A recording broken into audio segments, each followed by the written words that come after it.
And I can think of like a number of times I've talked to people who don't go to a church because they'll be like, yeah, if I went in there, the whole place would burn down. We've built this level of judgment into our system. Rachel Held Evans said, God has a bad habit of using people we don't approve of. And continues in saying that what makes the gospel offensive is not who it keeps out, but who it lets in.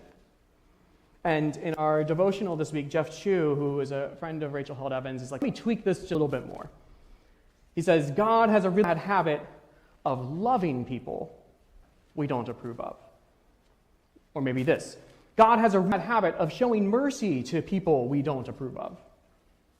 Or maybe, God has a bad habit of extending grace to people we don't approve of. And we see that in our passage today.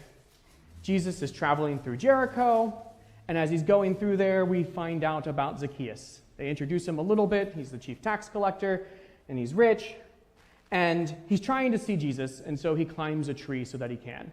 The text says, on account of the crowd, he could not because he was short in stature.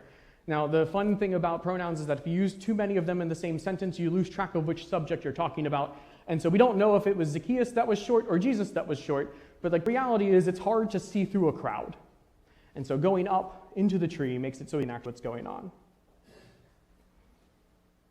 When Jesus gets into the place, he looks and sees Zacchaeus, calls him down, says he must stay in his house.